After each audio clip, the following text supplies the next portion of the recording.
Two men journey to the bars and restaurants of Scandinavia to find amazing beers, always with the same question. Hey, what's on tap? It's time to find out. Hey, welcome to What's on Tap podcast, your weekly podcast about beer.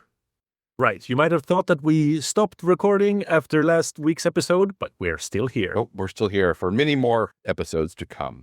For a million years to come. Hey, man, 10 years and counting. So It's really cool. I know. We're going to keep going until one of us dies, probably. Or the heat death of the universe. Whichever comes first. Yes.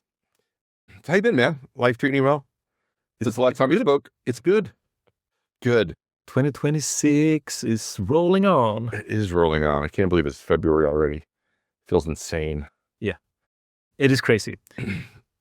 But what we have is a couple of fun beers today, or potentially fun beers today, I will say, because you brought something and I brought something, and we both brought something for special reasons. Yeah, but Stefan brought something to treat us. I brought something to punish Stefan. It's trick or treat time. It's not Halloween, but it feels like we're getting potential tricks and potential treats. This is trick and treat today. But we'll start with the good one, the one we are both looking forward to. So this is kind of fun. This is something I never thought we would see a shift in the market going this way, which is a Gueuze in a can. Exactly. Like canned lambic. Canned lambic. What kind of world are we living in where canned lambic exists? Now, when they start selling tall boys, like the big cans for 75 milliliters, or bombers, that would be kind of fun. Right. But right now you're only doing 33 centiliters. And what happened is Tilquin has released the Petite Gueuze. I'm guessing it's petite because it's in a little can. It's also low at ABV. It's only 4%. And it is spontaneously fermented as a blend of 70% 1-year-old light merits and 30% 2-year-old lambics, all matured in oak barrels, unfiltered, unpasteurized, and the beer is re-fermenting in the can.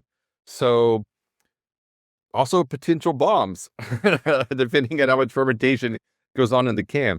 But I got to say, just having opened this, I can smell the lambic-y goodness coming off of this beer. I was quite surprised to be able to get that aroma in the air just from the can. And this is very carbonated, very effervescent. When I was pouring mine out, it formed a really big frothy head. It has subsided, and now it just looks like any other Gueuze that you would try. Exactly. It looks great. And the smell is just, yeah. You got your lemon. It's got a little dry smelling. It is a little bit fruity, but I can't put my finger on it. It's not apples. It's like pear or gooseberries. I mean, there are none in it, but it's that kind of... Yeah, it goes more into the pear kind of than it does the harder citrus note. Right. Or cheesiness. Like herbal fruitiness. Yeah. So what do you think about the idea of Gueuze in a can? I'm all for it. I guess it allows them to sell more, which... I would guess shelf space would be kind of an economy thing. You could definitely... And shipping, logistics. Yeah. Cans nowadays are more cheap than glass. Very much. So I think I don't want the entire lambic market to become cans. What if they sold all of the... Because, a couple of years ago, you did the Mertz. We had a lot of those advent calendars. Those could have been cans, all of them. Yeah, all of those could have been cans. 4% Mertz in a can. Yeah. That sounds pretty awesome to me. But I want my long-aging lambics, the ones I care about, I want them to remain in bottles. I mean, I think Nath and cans were the future lies. Yeah, sure. That Levinus in a can. I mean, just kind of crack one open on the weekends. It's interesting that you picked one of the lambics I don't particularly think you should age for 10 years. Nath being a rhubarb lambic that is very good fresh. But I mean, like a regular oud Gueuze that definitely has 10 to 20 years of storage in it. I don't want those to be cans. I want the cellar to be bottles, but I want these to prop up Tilquin with a lot of cash, which allows them to experiment, which allows them to take it easy because lambic is a long game. So as a bulk thing, I'm all for it. Yes, I think especially some of the lower ABV Gueuze would be really, like you said, ones that were meant to be drunk fresh. Yeah. Would really, I think, benefit from canning.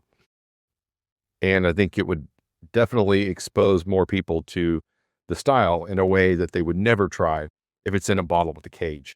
Because that feels like, ooh, that's special or that's different, and I don't trust that. But I know what a can is, and it's got pretty packaging on it. I'll definitely give that a try.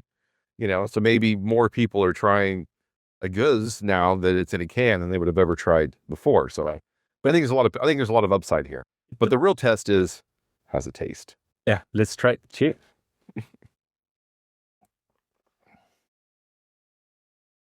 It's pretty good. There's nothing wrong with it. Yeah. It is good, and it'll get a high rating, but it's far from the really intense, funky, multi-layered lambics. I think that's the point. It's supposed to be a easily accessible, quaffable, drinkable lambic. Yeah, I think that the Mertz line is that they're not meant to be aged. They're not meant to be around for a long time. And I think this really personifies that. You've got a lot of tartness in there. Carbonation's a little flat compared to how it poured. I thought it'd be a little more carbonated. So it kind of kills the palate a little bit, I think. But I mean, overall, it's pretty good. I'm quite impressed by this first offering. Yeah, exactly. Now, they would have put some of their other Mertz lines, like just scrap the whole bottling of the Mertz line, only put out cans of that.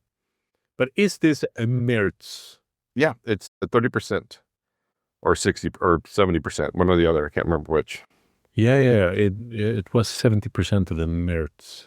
No. I forget what Mertz meant, but we went into it during our Christmas calendar. But that was 2 years ago. Yeah, it wasn't last year. It was the year before last. So it was 2024. Yeah. Only loyal listeners will have been there for that. But I mean, we've gotten with lambics, we've gotten so many fun serving styles. We got the bag in boxes, even at Systembolaget here in Sweden. Well, I do kind of like I guess it's the Udbersel's rhubarb lambic in a 3-liter box. That's kind of fun. That is fun. And more lambic breweries have started selling kegs and exporting kegs, like Driefonteinen recently. So, or semi-recently, in a grand scheme of things, it's recent. So I like this. For me, this is a 4. Maybe week 4, but it's a 4. A little bit bumped for effort and execution. For me, this is a 375. I think that the carbonation is a little off. Yeah. The carbonation has been a little stronger, which I think also is indicative of the Mertz line itself. This would be a much higher rated beer. I think it's a lot of fun. I would gladly buy a couple more cans of this, just because sometimes you feel like, you want a little lambic, but you don't want to open a 750 milliliter bottle. You just want a little something on the side. And this is, I think, a perfect entry point into this style. It's a nice one. And so the next beer, I'll present it. So this is Dry Dock Brewing Company. Oh, wow. And it's their signature series, Pumpkin Spice Bligh's Barleywine Ale. It comes in at 13% ABV. Yep. And it has pumpkin spice. Oh, it's got pumpkin spice for days. It's barrel aged for 10 months in Heaven Hill barrels. It would be so good if they skipped the pumpkin spice. This is like a gingerbread in a glass. It is so much gingerbread notes. But that's good. I mean, I don't like pumpkin beers either. But Stefan has said that he hates them. Well, these aren't. Again, it's not pumpkin beers. It's a pumpkin spice. Exactly. Yes. Which I do not care for, because for me, it's just like drinking perfume. Wait, pumpkin spice or pumpkin beers?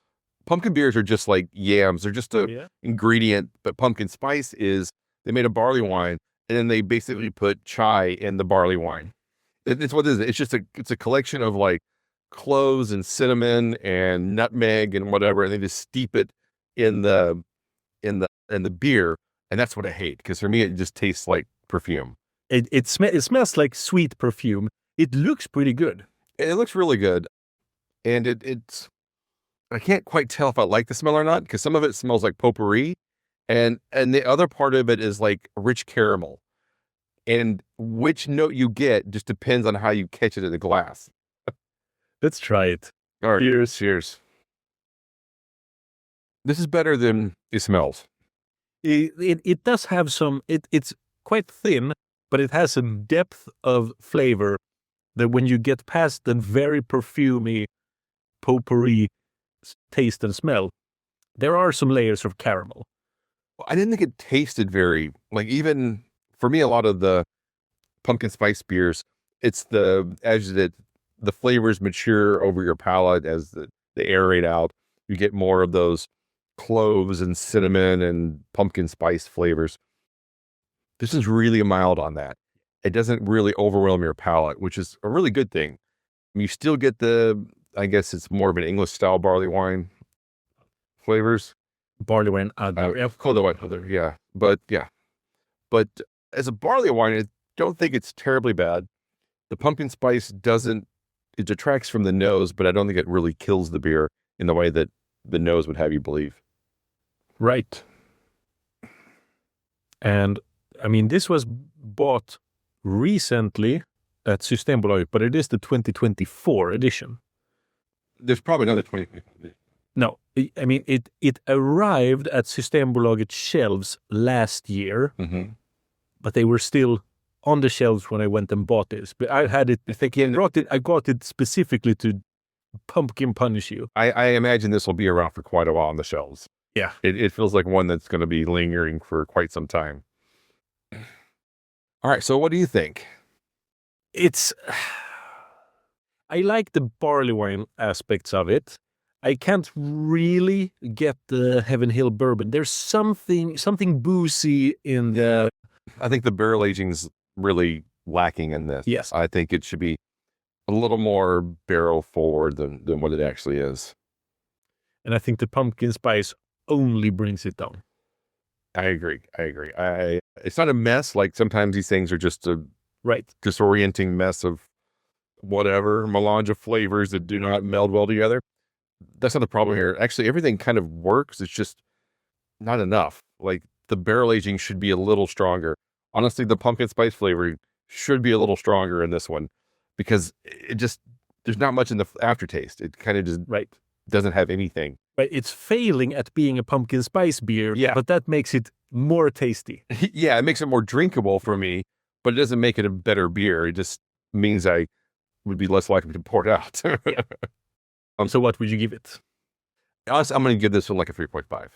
Yeah, I'm somewhere around there. Strong 3.5, weak 3.75, because of the barley wine aspects of it and nothing else. Well, it's good enough that I'd be like, well, I would be interested in trying more from Dry Dock Brewing.